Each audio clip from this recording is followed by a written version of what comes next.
Hello guys, welcome to career media once again. My name is Gulshan Shah. Friends, आज जिस topic पे हम बात करने वाले हैं वो है counselling delay.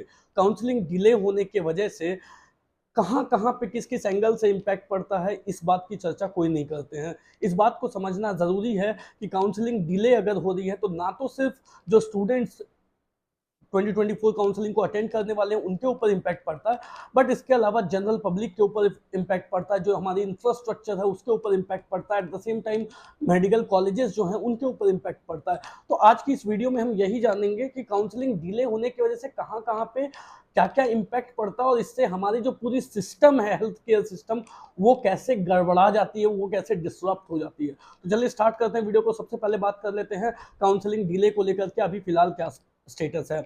We all know court case is going on, court case चल रही है, but we don't have any further schedule.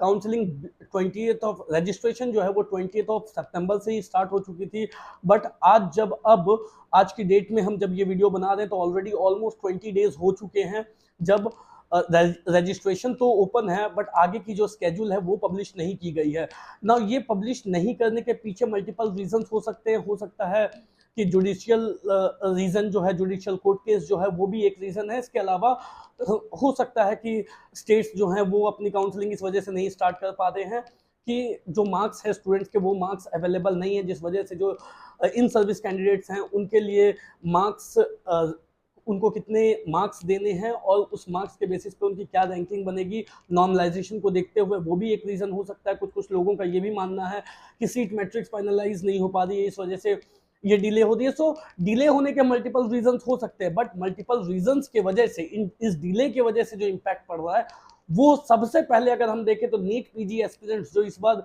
Counselling को अटेंड करने वाले हैं उनके ऊपर क्या इम्पैक्ट पड़ता है वो देख लेते हैं। काउंसलिंग डिले होने के वजह से कोई क्लैरिटी नहीं है हमारे पास। स्टूडेंट्स जो वेट कर रहे हैं काउंसलिंग के स्टार्ट होने का वो रजिस्ट्रेशन करके बैठे हुए हैं, बट ऑलमोस्ट जो है वो 20 डेज ओवर हो चुकी है और हमारे पास कोई क्लैरिटी, कोई स्केड्यूल नहीं है कि काउंसलिंग की जो आगे की स्टेप्स है, लाइक आफ्टर रजिस्ट्रेशन की बात करें तो choice filling, seat matrix, allocation and result, फिर एडमिशन, एकेडमिक सेशन, ये सारी फर्दर स्टेप्स हैं, फर्दर इवेंट्स हैं जो काउंसलिंग से अटैच्ड हैं। इनके बारे में कोई ब्लूप्रिंट नहीं है, कोई स्केड्यूल नहीं है। सो ऑब्वियसली ये चीज़ें जब क्लियर नहीं है तो फ्यूचर अनसर्टेनिटीज स्टूडेंट्स के सामने हैं। उनको ये पता ही नहीं है कि अभी हमको क्या करना चाहिए, वेट करना चाहिए या फिर इस टाइम को हम कैसे यूटिलाइज कर सकते हैं। सो ऑब्वियसली ये एक जो है अनसर्टेनिटी वो स्टूडेंट के सामने में है, जिस वजह से ऑब्वियसली जो उनकी मेंटल स्ट्रेस है वो बढ़ती चली जा रही है। अगर इसी तरीके से अनसर्टेनिटी बरकरार रही तो उनकी मेंटल स्ट्रेस के जिम्मेदार कौन होंगे वो आप समझ सकते हो।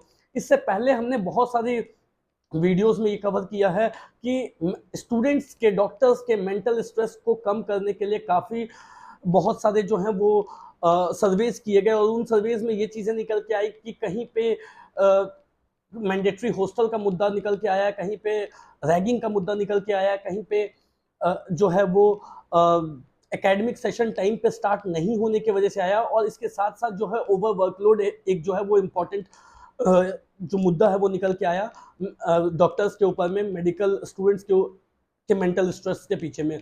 बट अगेन इस बार जो है वो एक इन्हीं में से एक मुद्दा आ गया है, काउंसलिंग डिले, जिस वजह से एकेडमिक सेशंस की क्लैरिटी नहीं है, कब से स्टार्ट होगी, कब से काउंसलिंग होगी, कुछ क्लैरिटी नहीं है। और इस वजह से अगेन एक बार फिर से स्टूडेंट उसी बीच में फंस गए हैं जहाँ पे मेंटल स्ट्रेस एक मुद्दा निकल के आ रहा है, मेंटल स्ट्रेस जो है वो उनकी बढ़ रही है। इसके बाद अगर हम देखें तो इन्हीं स्टूडेंट्स के ऊपर में, क्योंकि आगे की कोई फ्यूचर प्रोस्पेक्ट्स क्लियर नहीं है, इस वजह से प्रोफेशनल ग्रोथ, प्रोफेशनल डेवलपमेंट जो है वो इनकी जो है वो डिले हो रही है। तो एक काउंसलिंग डिले होने की वजह से जो करंट स्टूडेंट्स हैं, जो एडमिशन, जो पार्टिसिपेट करने वाले हैं काउंसलिंग में, उनके ऊपर मल्टीपल इम्पैक्ट्स पड़ रहे हैं, मल्टीपल एंगल से इम्पैक्ट्स पड़ रहे हैं। ना केवल उनकी एडमिशन को लेकर के, एकेडमिक सेशन को लेकर के डिले की बात चल रही है, बल्कि उनके प्रोफेशनल ग्रोथ, जो उनकी मेडिकल ट्रेनिंग है उसमें भी ग्रोथ को लेकर के जो है वो इम्पैक्ट देखने को मिलता है। बट ना ही ये सिर्फ यही तक सीमित नहीं है। एवरी स्टेटमेंट, किसी भी चीज का जो इम्पैक्ट होता है ना, उसका जो रेप्लीकेशंस होते हैं वो मल्टीपल सेक्टर्स में होते हैं। इन्हीं सेक्टर्स में अगर हम इन सेक्टर्स में अगर बात करें तो नीट पीजी करंट स्टूडेंट्स को छोड़ करके अगर हम आगे चलें तो जनरल पब्लिक के ऊपर में, जो पेशेंट केयर है, जो पेशेंट्स हैं, उनके ऊपर एक अलग तरीके से इम्पैक्ट पड़ रहा है। अब सबसे बड़ी बात तो ये है कि जो हॉस्पिटल्स हैं उसमें सपोर्टिंग स्टाफ्स की कमी है। सपोर्टिंग स्टाफ्स की कमी होने की वजह से जो उनकी स्पेशलाइज्ड ट्रीटमेंट है उसमें डिले हो रही है। रीज़न क्या है कि जो पेशेंट्स आ रहे हैं वहाँ पे कम स्टाफ, जितनी भी वर्कलोड है वो जो एग्जिस्टिंग स्टाफ है उन्हीं के ऊपर में पड़ रही है, और इस वजह से जो पेशेंट्स आ रहे हैं उनको काफ़ी ज़्यादा वेट करना पड़ता है, और इस वजह से उनकी जो स्पेशलाइज्ड ट्रीटमेंट है उसमें डिले हो रही है। तो ना केवल नीट पीजी 2024 एस्पिरेंट्स बल्कि जनरल पब्लिक के ऊपर भी अगर हम देखें तो इसका काफ़ी सारा इम्पैक्ट पड़ता है। जनरल पब्लिक के अलावा अगर हम देखें तो तीसरी जो एंगल है इसे देखने का वो ये है कि impact on health care system. अब हेल्थ केयर सिस्टम की बात करें तो इस वजह से हेल्थ केयर सिस्टम में किस तरीके की सिस्टम बन रही है, एक ऐसी सिस्टम बन रही है जहां पे शॉर्टेज ऑफ मेडिकल प्रोफेशनल्स है।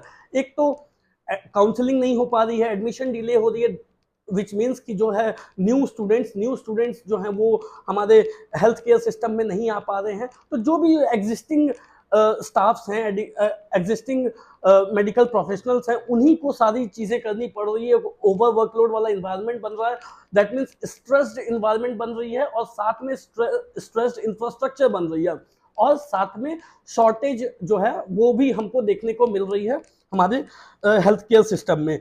हेल्थ केयर सिस्टम के अलावा अगर हम बात करें तो एक और फैक्टर है जिसमें हमको देखना जरूरी है, वो है मेडिकल कॉलेजेस के ऊपर में इम्पैक्ट।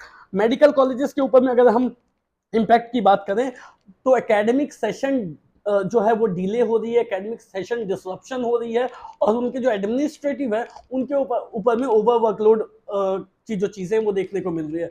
क्योंकि ऑब्वियसली जब आपके पास स्टाफ की कमी रहेगी, जब आपका सेशन डिले होगा, तो जो आपके पास पेशेंट्स दिन ब दिन बढ़ते जा रहे हैं उनको आप हैंडल कैसे करोगे। सो एडमिनिस्ट्रेटिव वर्कलोड जो है वो कॉलेजेस के ऊपर में पड़ रही है। At the same time college session delay हो रही है, दैट मीन्स कहीं ना कहीं हॉस्टल अलॉटमेंट होती है, या फिर जो सेशन को टाइम पे स्टार्ट करने वाली चीज़ें होती है जो कॉलेजेस के ऊपर रहती है, वो चीज़ें भी काफ़ी जो है वो डिले हो रही है, और इस वजह से कॉलेजेस जो हैं उसके ऊपर भी काफ़ी ज़्यादा वर्कलोड पड़ रहा है, इम्पैक्ट उसके ऊपर भी देखने को मिलता है।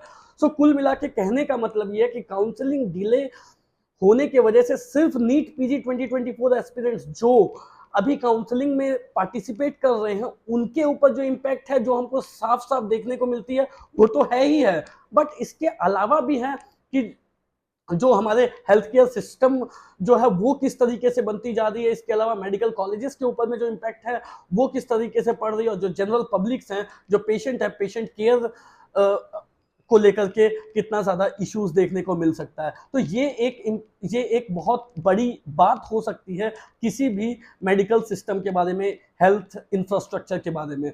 सो गाइज, इस वीडियो में फिलहाल तो यही बताने का मतलब था कि किस तरीके से इम्पैक्ट पड़ती है। इसके अलावा अगर हम देखें तो इसके ऊपर स्टेप्स लिए जा रहे हैं, अलग अलग एसोसिएशन है, जैसे कि IMA है, इंडियन मेडिकल एसोसिएशन, UDFA है, यूनियन डॉक्टर फ्रंट एसोसिएशन, उनके तरफ से JP नड्डा जी को, हेल्थ मिनिस्ट्री को, ये जो इश्यूज है वो रेज की गई है, उनको लेटर भी भेजा गया है जिसमें कि इन चीज़ों को लेकर के कंसर्न जो है वो शो की गई है, और काउंसलिंग को जल्द से जल्द स्टार्ट करने के लिए रिक्वेस्ट भी की गई है।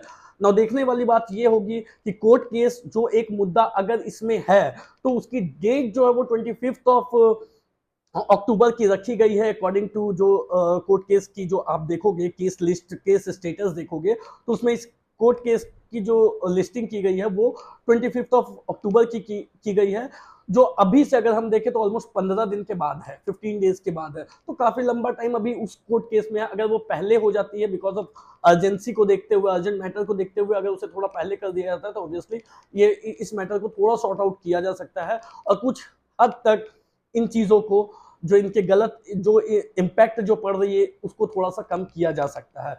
सो एटलीस्ट MCC को, NMC को should come up with a notice, at least notice के साथ आना चाहिए कि क्यों वो डिले कर रहे हैं, what are the reasons behind this delay, counselling delay, और इसके लिए आगे क्या करना चाहिए या वो क्या कर सकते हैं। एटलीस्ट स्केड्यूल वगैरह तो पब्लिश कर ही सकते हैं। So that's all for today guys. कोई भी डाउट हो, क्वेरी हो तो दिए गए नंबर पे कॉल कर सकते हैं। Thank you so much.